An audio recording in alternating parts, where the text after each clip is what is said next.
हमारे जवान, हमारे अधिकारी आज हमारी इस डिबेट को सुन रहे होंगे और वो देख रहे होंगे कि किस तरह से मोदी जी की सरकार उन जवानों के साथ, उन अधिकारियों के साथ जो अपने प्राणों की आहुति देकर देश की रक्षा करते हैं, उनके साथ अन्याय करने जा रही है, घोर पाप करने जा रही है। इसलिए महोदया, मैं इस बिल के विरोध में अपनी बात कहने के लिए खड़ा हुआ हूं।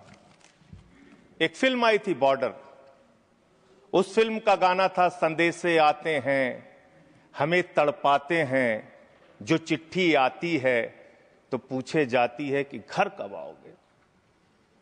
हम तो पार्लियामेंट का सेशन खत्म होता है घर जाते हैं, लेकिन हमारे वो जवान जो सीमाओं की रक्षा करते हैं वो घर नहीं जा पाते।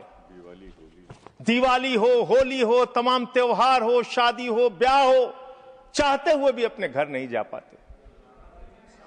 महोदया, देश की 15,000 किलोमीटर की सीमा की सुरक्षा ये सीएपीएफ के जवान और अधिकारी करते हैं। और मैं बड़ी विनम्रतापूर्वक आपके माध्यम से सरकार से पूछना चाहता हूं, क्या उनकी मौत को आप शहीद का दर्जा भी देने को तैयार नहीं है? शर्म नहीं आती आपको? आप हमारे जवान जो शहीद होते हैं सीएपीएफ के, बीएसएफ के, एसएसबी के, सीआईएसएफ के, सीआरपीएफ के, आईटीबीपी के, उनको शहीद का दर्जा भी नहीं देते। सीआरपीएफ के 40 जवान पुलवामा में शहीद हुए, उनके नाम पर घूम घूम कर पूरे देश में प्रधानमंत्री ने वोट तो मांगा, लेकिन उनको शहीद का दर्जा नहीं दिया। कितना बड़ा गुनाह आप उनके साथ कर रहे हैं।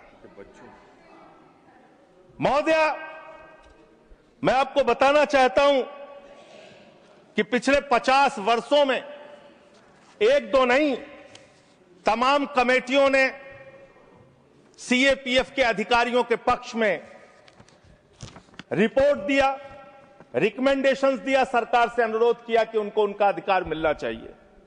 और यह अधिकार क्या है महोदया? 2025 मई का सुप्रीम कोर्ट का निर्णय है जो कहता है cadre review with in 6 months, slowly reduce the deputation of IPS officers with in 2 years। यह सर्वोच्च न्यायालय का निर्णय है, कोई हमारे घर से निकला हुआ निर्णय नहीं मान्यवर। और ये सर्वोच्च न्यायालय का निर्णय है महोदया, ये लोग बदल रहे हैं, ये पूरा देश आज देख रहा है इनको। इसके पीछे कारण क्या है? वो कहते हैं कि पे लेवल 10 पे गजेटेड ऑफिसर्स के रूप में आईपीएस भी भरते हैं, यूपीएससी का एग्जाम पास करते हैं, और जो सीएपीएफ के अधिकारी हैं वो भी पास करते हैं। इसके आधार पर निर्णय आया।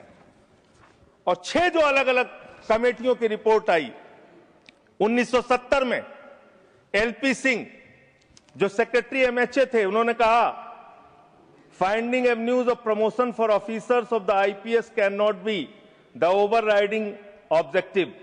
It would be very harmful to the morale of the force if in or anxiety to put IPS officers as commandants we were to deny promotion to experienced officers who have worked hard and proved themselves.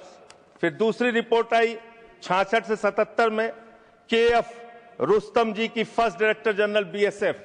तीसरी report आई V G कानेतकर की 1966 में। फिर चौथी report आई 2008 में IMM Ahmedabad की। फिर 5वीं report आई 2015 में 7th पे कमीशन की।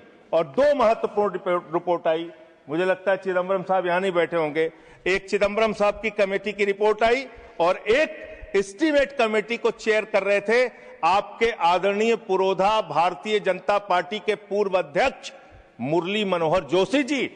उनकी रिपोर्ट थी कि सीएपीएफ के अधिकारियों को प्रमोशन का वैसा ही मौका मिलना चाहिए जैसा कि आईपीएस अधिकारियों को मिलता है।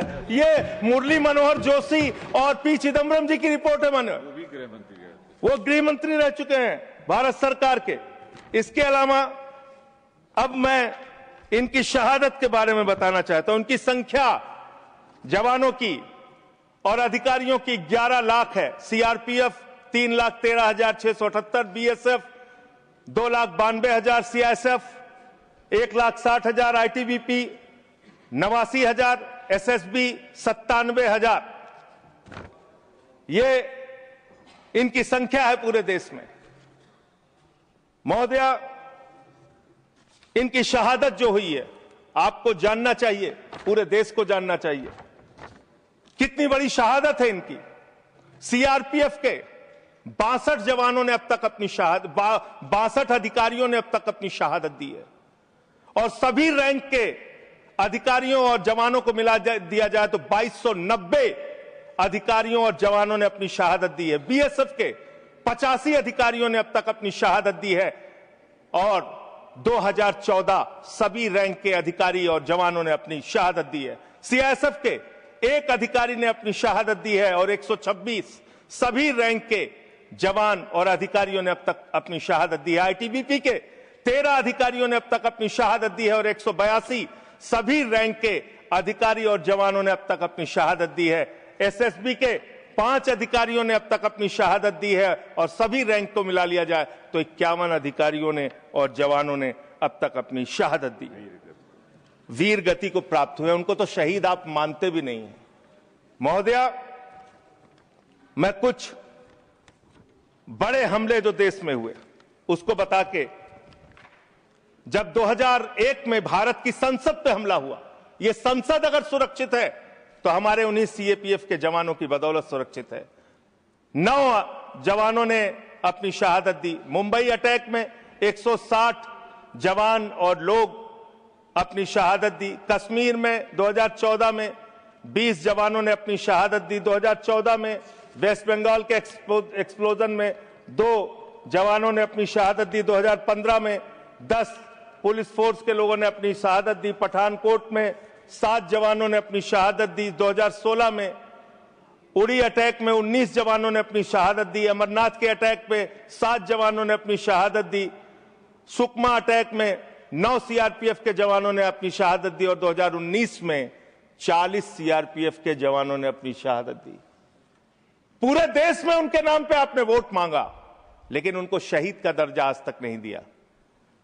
महोदया, कब से इनका मामला चल रहा है और कितना खेल आपने किया इनके साथ?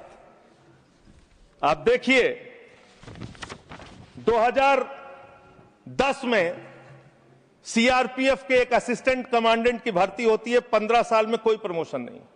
बीएसएफ के एक जवान की असिस्टेंट कमांडेंट की भर्ती होती है, 13 साल में कोई प्रमोशन नहीं। और एक आईपीएस अधिकारी की 2012 में भर्ती होती है, 13 साल में 4 प्रमोशन उसको मिलते हैं। हम आईपीएस के प्रमोशन के खिलाफ नहीं है, लेकिन सीएपीएफ के अधिकारियों को प्रमोशन क्यों नहीं, ये तो कम से कम आपको बताना पड़ेगा। इसी प्रकार से डिप्टी कमांडेंट पे 18 साल में 1 प्रमोशन बीएसएफ सीआरपीएफ को, और 20 साल में 1 प्रमोशन बीएसएफ को, और आईपीएस अधिकारी को आईजी रैंक पे 19 साल में 5 प्रमोशन मिलकर आईजी वो बन जाते हैं। इसी प्रकार से 2003 में सेकंड इन कमांडेंट पे पहुंचता है एक सीआरपीएफ का अधिकारी, और बीएसएफ 1997 में सेकंड इन कमांडेंट बनते हैं। 1997 बैच के अधिकारी और एडिशनल डायरेक्टर जनरल 1998 का आईपीएस बन जाता है। अब इनकी दशा क्या है मान्यवर? जो आपने इनके साथ किया, कैसे कैसे किया, यही अंतिम बात कह के अपनी बात समाप्त करूंगा। कब से ये लोग कानूनी लड़ाई लड़ रहे हैं?